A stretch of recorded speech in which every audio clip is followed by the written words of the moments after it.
அனைவருக்கும் வணக்கம். AR king YouTube channel subscribe பண்ணி பாருங்கள் ஃப்ரெண்ட்ஸ். இப்போ நம்ம எதை பற்றி பார்க்க போகிறோம்னா, நேற்றுக்கு நான் ஒரு வீடியோ போட்டிருந்தேன்.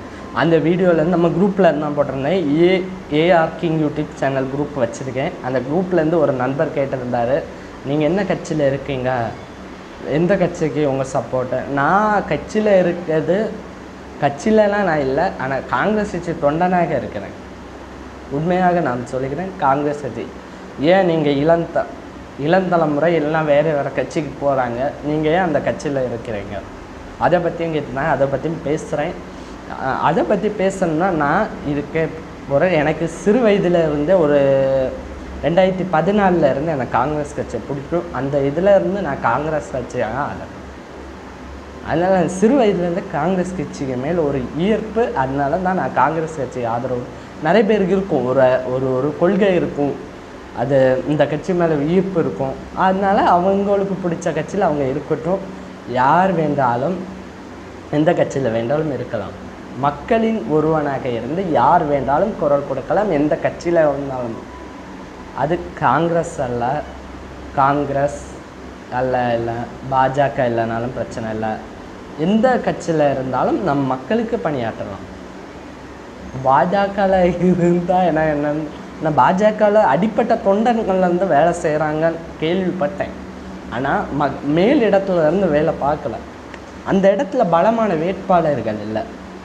டஃப் கொடுக்கணும். அந்த இடத்துல நம்ம டஃப் கொடுக்கும்போது தான் அந்த இடத்துல இருக்கணும். ஆனால் காங்கிரஸ் கட்சி பாஜகவை முறியடிப்பதில் கரெக்டாக இருக்கிறது. ஒரு காயும் கரெக்டாக 2024 மூவ் பண்ணியிருக்காங்க. அது கன்ஃபார்ம் தொடரும். காங்கிரஸ் கட்சி எவ்வளோ வெற்றி பெற்றாங்களோ அதுக்கும் மேற்பட்ட 2028 நமது ஆட்சி தான், இந்தியா கூட்டணி ஆட்சி தான். அதில் இந்தியா கூட்டணி தொடருமா? அதை பற்றி பேசணும்னா இந்தியா கூட்டணி தொடரும் வாய்ப்பு இருக்கிறது. ஏன்னா நம்ம 2022 ராகுல் காந்தி நடைப்பயணம், கன்னியாகுமரி டு காஷ்மீரில் நடைப்பயணம். கன்னியாகுமரியில் தான் முத நாள் தொடங்கினேன். அப்பவுமே நான் சொல்லியிருந்தேன், அரசு யூடியூப் சேனல் நான் பேசியிருந்தேன்.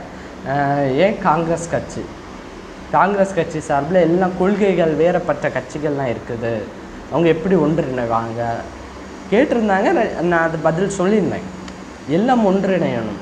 மக்களுக்கு பணியாற்ற வேண்டும் என்றால் அனைவரும் ஒன்றிணைந்து மக்களுக்கு ஆதரவளிப்போம். அதனால நான் சொல்லியிருந்தேன். ஆனால் அதே போல் நடந்துச்சு. 2023 இந்தியா கூட்டணி உருவாயிடுச்சு. ஆனால் அந்த டைமில் நம்ம ஒரு பேச்சுக்காவது பேசினோம்ல. தமிழ்நாட்டு ஒரு ஈர்ப்பு, தமிழ்நாட்டு மக்களுக்கு மேல் ஒரு மக்கள் பாசம், அந்த இதில் நம்ம பேசினோம். ஆனால் அதே போல் நடந்திருப்பது தான் எனக்கு மகிழ்ச்சியாக இருக்குது. 2022 நம்ம பேசினோம் ராகுல் காந்தி நடைப்பயணம். அந்த டைம்லலாம் முக்கிய யூடியூப் சேனல்லாம் பேசியிருந்தாங்க. ஆனாலும் நம்ம பேசினது எனக்கு ஒரு மகிழ்ச்சியாக இருக்கிறது. அதே போல் இந்தியா கூட்டணி உருவாயிடுச்சு. அதுவும் இல்லாமல் தாய் கழகத்தில் இருந்த பிரிந்து போனவர்கள் தான் அதிகமான பேர் உள்ளே இருந்தாங்க. காங்கிரஸ் கட்சியிலேருந்து பிரிந்து போனவர்கள் தான் அதிகமாக உள்ளே இருந்தாங்க. ஆனால் ரொம்ப மகிழ்ச்சியாக இருக்குது. தாய் கழகத்து ஒரு பிரச்சனைனா அனைவரும் ஒன்றிணைவோம் நினச்சது பெரிய அளவு மகிழ்ச்சியாக இருக்குது. ஆனால் அதே போல் 2026 சட்டமன்ற தேர்தல் நம்ம அதே போல் 2028 நம்ம பாடுபட்டால் கன்ஃபார்மாக சொல்கிறேன், 2028 இந்தியா கூட்டணி ஆட்சி தான். நம்ம தமிழ்நாடு முதலமைச்சர் நம்ம பேசியிருந்ததை போல தான் நான் சொல்லிடுறேன். என்ன சொல்கிறோம்னா, எந்த இடத்துல மாநில கட்சிகள் இடம் அதிகமாக இருக்கும் அங்கே எம்எல்ஏ சீட்டில் அதிகமாக போட்டியிட்டோம், அங்கே காங்கிரஸ் கொஞ்சம் விட்டு பிடிக்க வேண்டும். அதே போல் தேசிய கட்சி எங்கே பலமாக இருக்கிறதோ, காங்கிரஸ் எங்கெல்லாம் பலமாக இருக்கிறதோ அங்கெல்லாம் கொஞ்சம் மாநில கட்சிகள் கொஞ்சம் விட்டு கொடுத்தால் நன்றாக இருக்கும். அதே போல் தான் நம்ம 2024 நம்ம மூவ் பண்ணுவோம். 2026 இந்தியா கூட்டணி இப்படி ஒரு ஸ்டெப்பும் கரெக்டாக எடுத்து வைத்தால் கன்ஃபார்ம் சொல்ல சட்டமன்ற தேர்தலில் ஒரு எம்எல்ஏக்கள் வரை இல்லாமல் நம்ம இந்தியா கூட்டணியை எதிர்த்து விடலாம். அனைவரும் சேர்ந்து எதிர்த்து விடலாம் என்டிஏ கூட்டணியை. இந்தியா கூட்டணியில் அனைவரும் ஒன்றிணைந்து இருந்தால் கன்ஃபார்ம் என்டிஏ கூட்டணி தோல்வியை சந்திக்கலாம். எந்த நேரத்தில் வேண்டாலும் 2025 இல்லைன்னா 26 எனக்கு தெரில. ஆனால் 2024 கடைசிக்குள் காங்கிரஸ் ஆட்சி அமையும் நம்பிக்கை இருக்குது. ஏன்னா நிறைய பேர் சொல்லியிருந்தாங்க, அந்த மாதிரி இந்தியா கூட்டணியில் எல்லாமே அங்கங்கே பேசி வச்சுட்டாங்க. உங்களை இந்த தொகுதி, இந்த அமைச்சர் பதவி எல்லாமே பேசி வச்சுட்டாங்க. இப்போ அதில் பிரச்சனை இல்லை. இப்போ அவங்க நிதிஷ்குமார், நம்ம ஆந்திராவின் முதலமைச்சராக பதவியேற்க சந்திரபாபு நாயுடு அவர்கள்லாம் ஒரு வேளை வந்து இணைந்தால் காங்கிரஸ் கட்சி என்ன வந்து பலமாக ஆட்சி அமைக்கலாம்.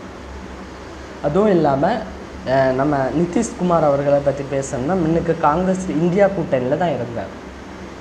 இப்போ தான் இடைக்குள்ளே வெளியேறி என்டிஏ கூட்டணியில் ஜாயின் பண்ணார். மீண்டும் அவர் அந்த மாநிலத்தில் முதலமைச்சராகவும் பதவியேற்றார். இந்தியா கூட்டணியில் இருக்கும்போதும் நிதிஷ்குமார் அந்த மாநிலத்தின் முதலமைச்சராக தான் பதவியேற்றார். அதுவும் இல்லாமல் நம்ம கர்நாடகாவும் காங்கிரஸ் ஆச்சு, தெலுங்கானாவிலும் காங்கிரஸ் ஆச்சு. நம்ம அடுத்த கேரளாவில் பார்த்தா கன்ஃபார்ம் கேரளாலையும் காங்கிரஸ் ஆட்சி தான் அமைய போகிறது. ஆனால் இதே போல் அந்தந்த மாநிலத்தில் எந்த கட்சிகள்லாம் பலமாக இருக்கோ அங்கே மாநில கட்சியை விட்டு கொடுக்கணும் காங்கிரஸ். எங்கே தேசிய கட்சிகள்லாம் ஈடுபட்டதோ காங்கிரஸ் ஆனால் அதில் காங்கிரஸ் கட்சிக்கு அந்தந்த மாநிலத்தில் இருக்கும் கட்சிகள் விட்டு கொடுத்து நம்ம 2028 500க்கும் மேற்பட்ட இந்திய கூட்டணி எம்பிக்கள் பாராளுமன்றத்துக்குள் செல்ல வேண்டும். நமது ஆட்சி அமையட்டும். அனைவருக்கும் என் முதன்மான 2029 நமது காங்கிரஸ் ஆட்சி அமையட்டும். 2028 சொல்லியிருந்தேன். நான் 2028 முன்னுக்கு காங்கிரஸ் ஆட்சி அமைந்துடும் இந்தியா கூட்டணி தலைமையில். ஆனால் காங்கிரஸ் கட்சி அந்த இடத்துல பலமாக இருக்கிறாங்க.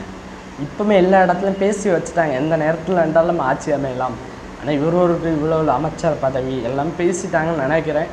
ஆனால் அன்ஃபார்ம் இன்னும் நிதிஷ்குமார், நம்ம சந்திரபாபு நாயுடு காங்கிரஸ் கட்சியுடன் இணையுமாறு ஏஆர் கிங் யூடியூப் சேனல் சார்பில் நான் கேட்டுக்கொள்கிறேன். உங்களில் ஒருவனாக இருந்து கேட்டுக்கொள்கிறேன்.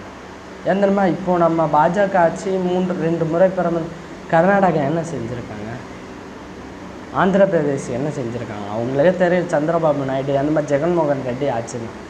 ஜெகன்மோகன் ரெட்டி அங்கே நம்ம மோடியை பற்றி பெருமையாக தான் பேசினார். ஆனால் இப்போ ஒருவேளை நான் சொல்ல என்னென்னா, கர்நாடகாவில் காங்கிரஸ் ஆட்சி அமைந்தாலும் ஆந்திர பிரதேசில் காங்கிரஸ், ஒருவேளை நான் சொல்கிறேன் ஜெகன்மோகன் ரெட்டி 5 எம்பிக்கள் காங்கிரஸ் கட்சியுடன் நினைத்து விடுங்கள் கட்சியை. ஏன் அவங்க சகோதரி YS அவர் தெலுங்கானா கட்சியை காங்கிரஸுடன் நினைச்சாங்களே, அதே போல் கட்சியை இணைக்குமாறு தாய்மொழியுடன் கேட்டுக்கொள்கிறேன். அதுவும் இல்லாமல் நீங்கள் அந்த மாநிலத்தில் காங்கிரஸ் கட்சி இடம் வழங்குங்க. சரி, இப்போது அங்கே காங்கிரஸ் கட்சி தலைவராக இருக்கும் உங்கள் தங்கச்சி தான், உங்கள் சகோதரி தான் போட்டியிடுறார். ஆனால் உங்கள் சகோதரி ரோஜா அவர்களும் தோல்வி சந்தித்திருப்பது தான் நம்ம YSRO காங்கிரஸ் கட்சியின் தொண்டர்களுக்கு வெறும் இதாக இருக்கும். தொண்டர்கள் நான் நிறைய நியூஸில் பார்த்துறேன், தொண்டர்கள் தாக்கப்பட்டுறாங்க. ஆனால் அதெல்லாம் பார்க்கும்போது ரொம்ப இதாக இருக்குது. ஜெகன்மோகன் ரெட்டி அவர்கள் புரிந்து கொண்டு அந்த மாநிலத்தின் நல்லாட்சி அமைய காங்கிரஸ் கூட இணையுமாறு. 2வது அதுக்கப்புறம் என்ன எம்பிக்கள் தேவை தானே பேசுங்க, அந்தந்த மாநிலத்தில் பேசுங்க. சந்திரபாபு நாயுடு எல்லாம் என்றால் இல்லைன்னா ஒடிசா முதலமைச்சர் அந்தந்த மாநிலத்தில் இருக்கும் கட்சிகள் எம்பிக்கள் அப்படிங்க, எம்பிக்களை பேசுங்க, பேச்சுவார்த்தை நடத்துங்க. பேச்சுவார்த்தை நடத்தி அந்தந்த மாநிலத்தில் பலமாக இருக்கணும். அந்தந்த ஒருவேளை பாஜகலேருந்து ஒரு எதிர்கட்சியில் இருக்கும் எம்பிக்கள் ஒருவேளை டக்குன்னு வரலாம். ஒருவேளை சந்திரபாபு நாயுடு ஒருவேளை கட்சி நான் பாஜகவோட கூட்டணி இல்லை, உடனடியாக காங்கிரஸ் கூட்டணியில் அமையலாம். எந்த நேரத்தில் வென்றாலும் காங்கிரஸ் ஆட்சி அமையலாம் என்று சொல்லி விடைபெறுகிறேன். நன்றி, வணக்கம்.